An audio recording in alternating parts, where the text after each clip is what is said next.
Bonjour chers francophones, je suis le bonimenteur français. Je suis ici pour vous parler du cinéma français de A à Z. Ah, la science-fiction, un genre qui est acquis par chez nous en France dans le monde de la littérature et le monde de la bande dessinée. Mais que dans le cinéma, c'est un genre qui est encore très difficile à avoir. Sauf si on s'appelle Luc Besson. Et par je ne sais quel miracle, une grosse production française a produit l'un des films de SF des années 2000 les plus bizarres que j'ai pu voir. Et cela s'appelle...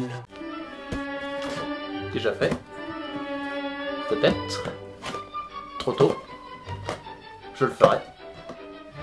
Atomic Circus, le retour de James Bataille.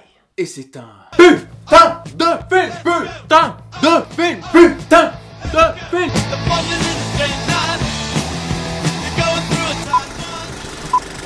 Tout d'abord, faisons un récapitulatif sur nos deux réalisateurs de ce film, Didier et Thierry Poirot.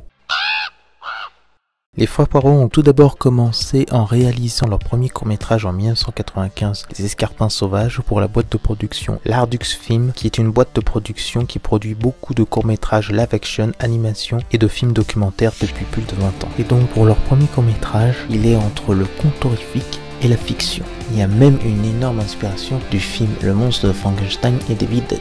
Et on voit que leur travail de mise en scène sont faits de main et de...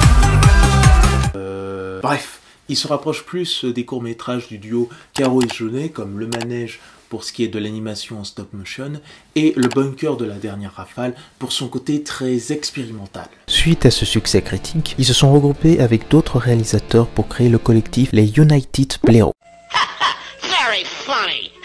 Avec ce groupe, ils ont pu créer d'autres courts-métrages originaux avec Lardux Films, comme Du Vêtement, Meurtre d'un brute mécouille chinois et le fabuleux L'OVNI Dash. Fantastic Nash. Les gars, la colle c'est pas fait pour sniffer. Ensuite, les frérots ont pu travailler dans des spots de publicité en mettant en œuvre leur travail de metteur en scène et de créateur d'effets spéciaux. Comme celle-ci que vous connaissez bien.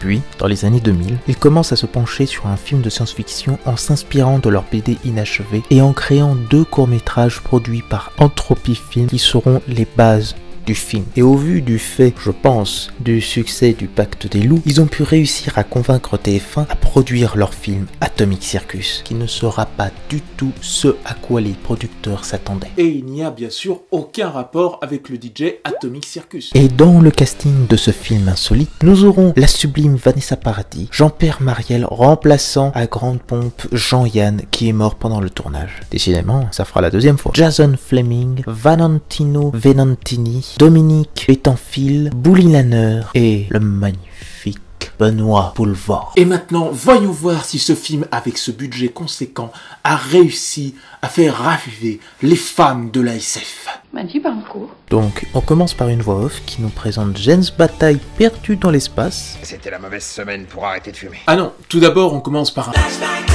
James arrive à Scotland, autant dire nulle part ou ici-bas. Ok. Oui, il faut s'y faire. Il y a beaucoup de mots Frenchy comme Bosco, Conchia ou cheval. C'est comme par exemple dans le manga One Piece, hein. Dans le chien, c'est pas si grave. What? Bref, il rencontre Bosco pour son travail de cascadeur. Et attention, coup de foudre. Conchia et James s'aiment, mais Bosco, le père, n'accepte pas leur amour. Et donc, c'est la fête. De la tarte à la vache. Et James Bataille commence sa cascade.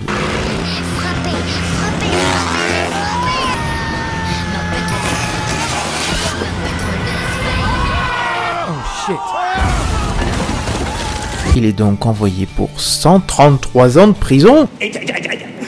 Mais bon, James ne va pas rester longtemps et réussit à s'évader pour retrouver celle qu'il aime. On retourne dans l'espace et une météorite s'écrase. Puis on retrouve la ville Scotland avec l'arrivée des flics qui vont prévenir Bosco que James Bataille s'est enfui. Et comédie musicale.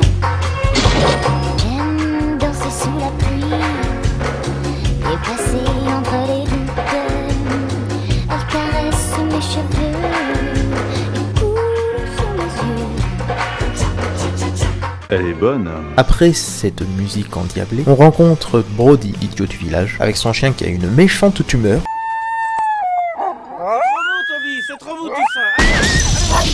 C'était la mauvaise semaine pour m'arrêter de boire.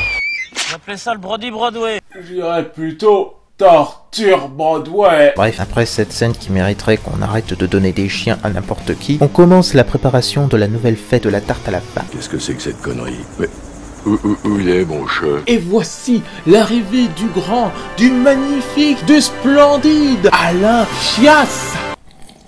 C'est bon, on a compris que tu es fan de Benoît Poulvord. Je vois pas du tout de quoi tu parles. Donc il voyage dans les environs, il débute des emmerdes.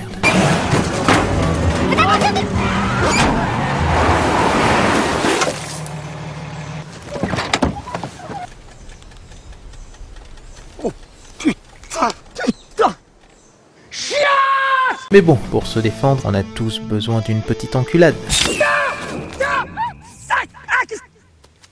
Tu m'as poissonné le cul! Au moins elle va rentrer en toute liberté.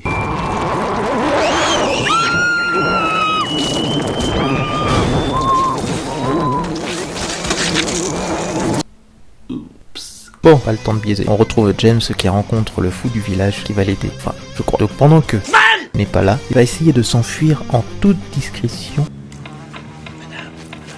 Oh mémé!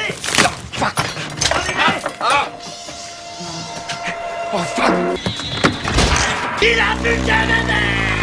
Et il est poursuivi par le cheval de course.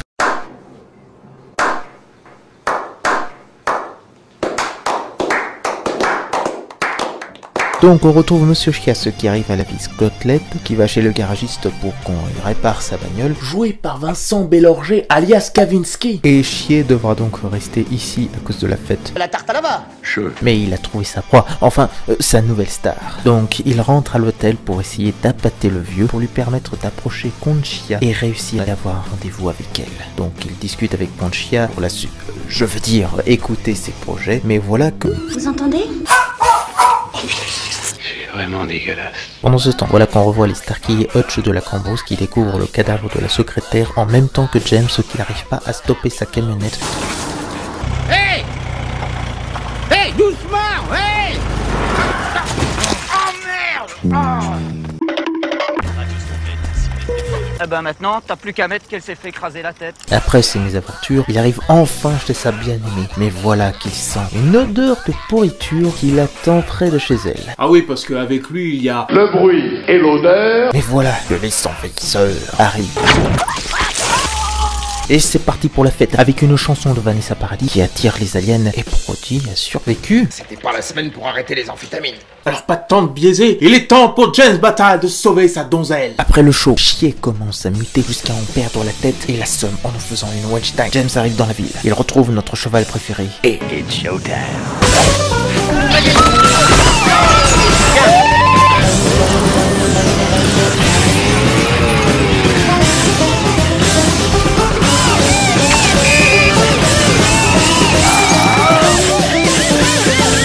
C'était pas la semaine pour ne plus se défoncer à la colle.